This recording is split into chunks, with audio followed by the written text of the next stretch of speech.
This is a story about the essential economy.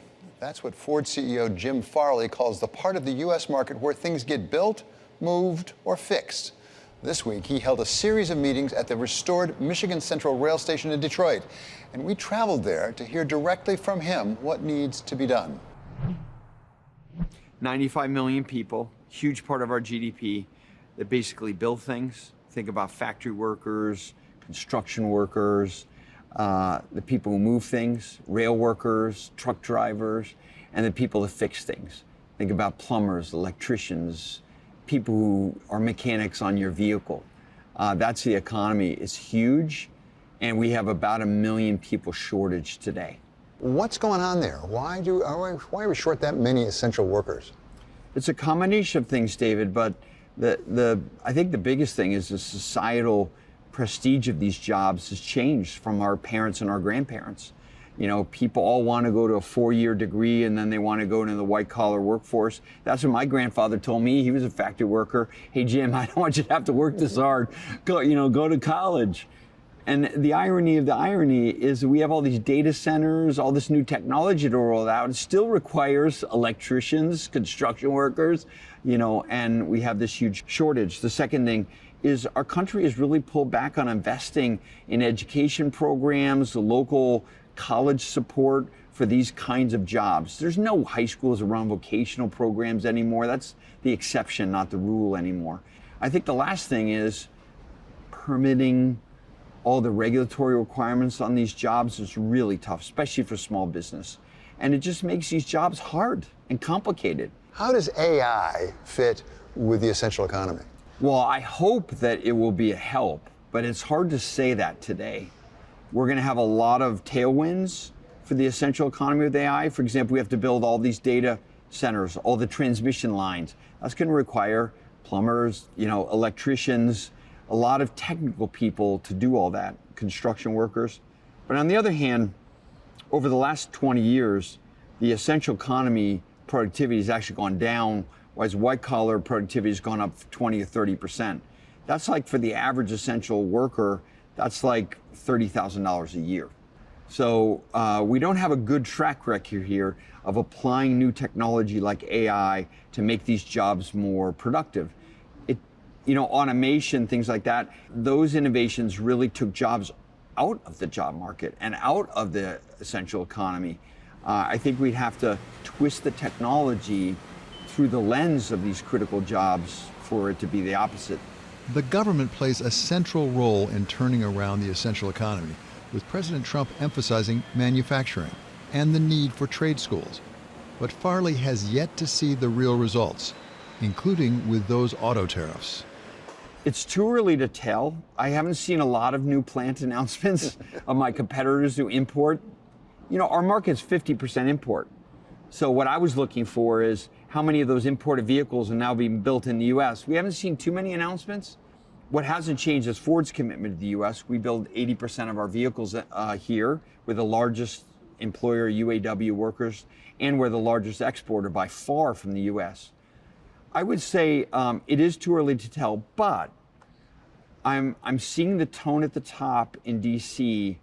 be very thoughtful about the parts tariffs, which more than 20% of our tariff, of our profits is lost on these parts tariffs. So yes, we make in the U.S., but we import parts from all around the world because some of them, like wiring looms, we can't even buy in the U.S.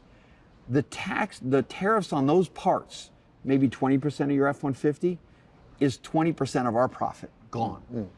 And I'm seeing a tone at the top in D.C. where they are listening to us very carefully because they understand long-term that $22 billion of headwind for us will not be good for the U.S., especially for a company like Ford.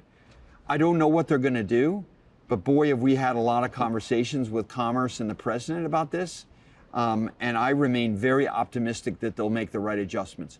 If they make the right adjustments on tariffs, with the EPA rule, some of the tax changes like PTC, I think we will see a much stronger U.S. industry in the coming years, and I'm sure hopeful of that. When we spoke to Farley a year ago, before President Trump's election, the auto industry was working and investing hard to meet government targets for electric vehicles. Since then, EV policy has been turned on its head, making automakers' lives dramatically more complicated. Roger Penske, founder of the Penske Corporation and owner of IndyCar, says it's the result of ignoring what the customer wants. No one asked the customer what they wanted, number one. And number two, we didn't have the infrastructure, and the expectation on range wasn't there. So everything came together, the way they sold electric vehicles, with government support. The $7,500 is going away. When you think about that, that's $50 billion that the government's going to be able to put hopefully towards something that's better off, for our economy and better off for the country. But I would say they're going through a transition.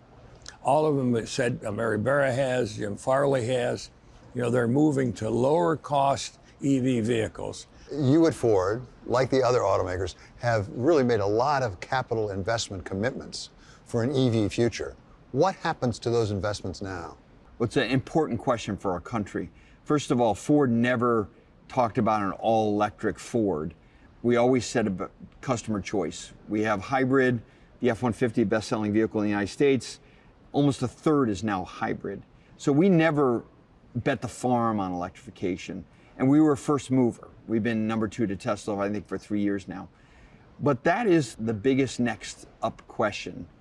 How does Ford adjust its assets from moving to making large-scale battery operations? We have 3 battery plants in Kentucky and Tennessee, another one here in Michigan and Marshall. So 4 plus 2 assembly plants dedicated to electrics. What do we do with those assets? I'm not going to go into the details, but all I say is they're some of the best factories we've ever built. We've designed them flexibly, and we'll make the right decision for the company. We're not going to allow these to be mothballed. And we have more decisions to make on those battery plants and assembly plants in the coming months and years with this change. Because a year ago, we didn't see the customer like we do today.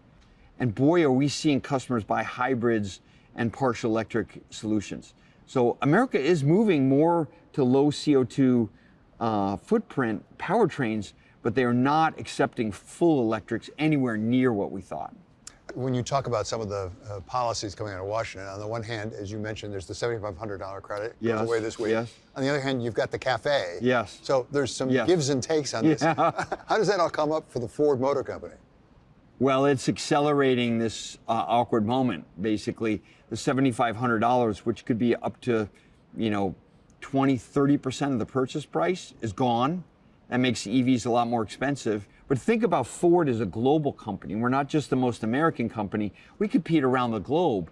And in China, 50% of the vehicles are electric. In Europe, it's 30%.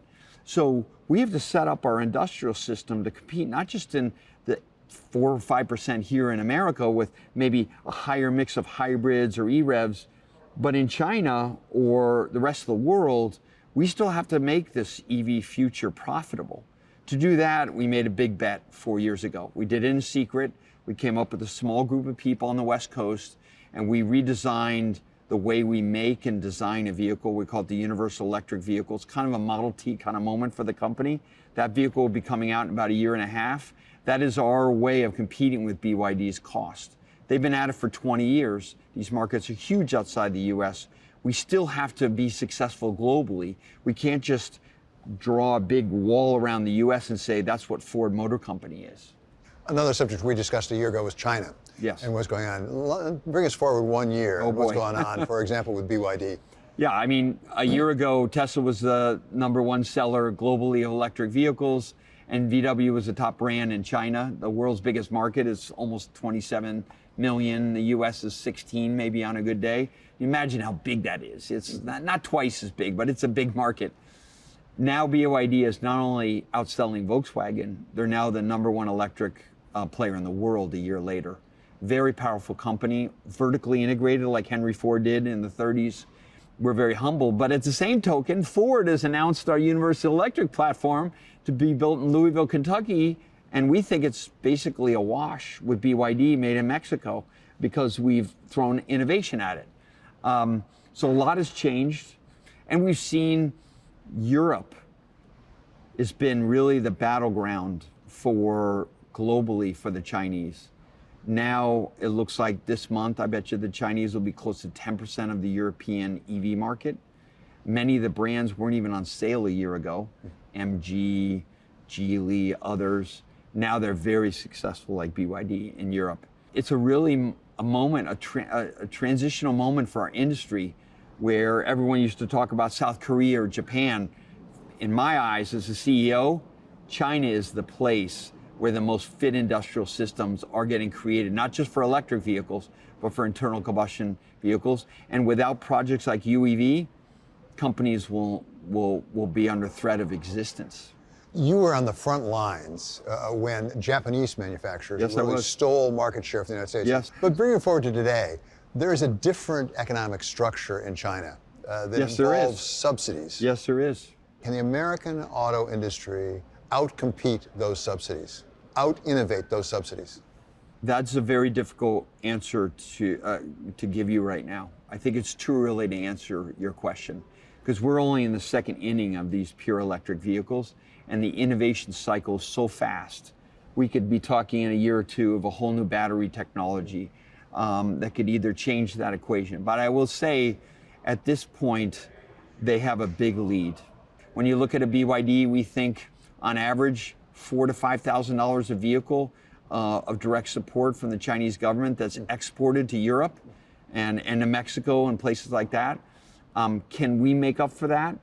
Plus their scale, their industrial scale of being 10 times bigger than the US? I'd say it's pretty difficult at this point. I will tell you, the level of risk that we've had to take on UEV, on the execution side, large unit castings, building a vehicle in a way we've never built before, it's not a guaranteed project. This is all going to come together just like we thought. And so we think we're even with them right now, but the speed of innovation we're seeing is very humbling for me. Even if we have a stable platform on cost today, will that platform be competitive in 5 years when the battery tech does another full cycle of innovation? Hard to say. I'm thinking about 2032 right now. That's to answer your question. I'm there. I have to make those capital choices now for 2032. To answer your question right now, I think there's a chance, but without huge support, where it's more of a level playing field, where it isn't in Europe, I think it's going to be really tough. Maybe the toughest battle of my career.